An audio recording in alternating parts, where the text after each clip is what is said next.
When you think of the Maldives, you picture white beaches and turquoise lagoons, a paradise on earth. But beneath this postcard, beauty lies a lesser-known story: how these islands became a beacon of Islam in the Indian Ocean. This isn't a tale of conquest, but of gentle persuasion and cultural exchange. Centuries ago, the Maldives was a vital stop for sailors and merchants who brought not just goods, but new ideas and beliefs. The arrival of Islam is deeply tied to the island's role as a crossroads of the sea. Local kings once followed Buddhism, but life changed as Arab traders arrived, respected for their knowledge and character. Over time, faith became woven into Maldivian culture, transforming the islands from a holiday spot into a place with a rich spiritual heritage. Every ancient mosque and tradition today is a testament to this remarkable journey. The Maldives' strategic location made it a hub for ancient maritime trade, connecting east and west. Ships relied on monsoon winds, often waiting months in the safe lagoons of the atolls. The islands became a vital service station for sailors, offering refuge and supplies. Maldivians traded cowrie shells, which became currency across Asia and Africa, making the islands wealthy and well-known.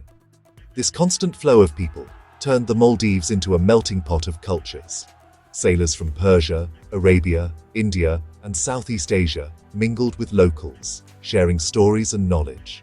This openness created fertile ground for new ideas.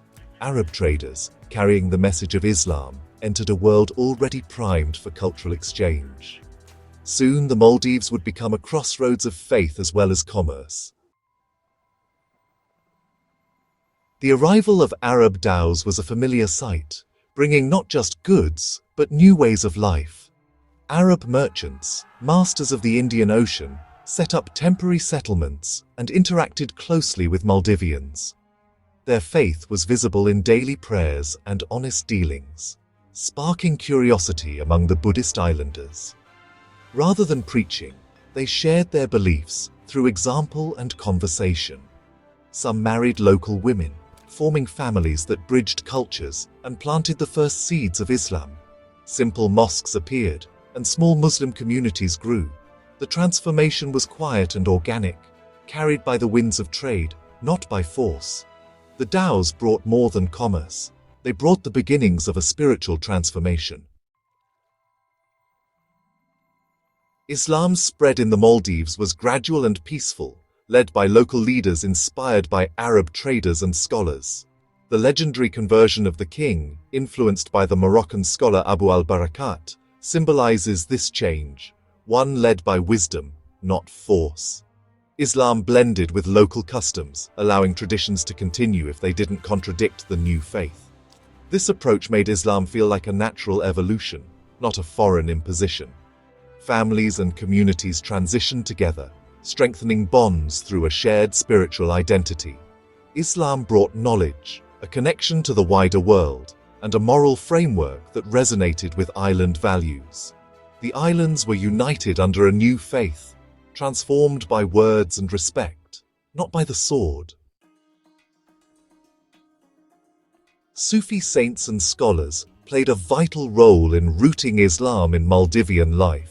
Their focus on spirituality, compassion, and personal connection resonated with islanders, many of whom had followed Buddhism's contemplative traditions. Sufi teachers used stories and parables to make Islam accessible, establishing spiritual centers that became community hubs. Seen as healers and protectors, their influence extended beyond teaching to shaping daily life. The legacy of these saints endures in revered mosques and local traditions. Their gentle approach transformed Islam from a foreign faith into the cherished spiritual heritage of the Maldives. The Sufi way ensured Islam was embraced as a faith of the heart.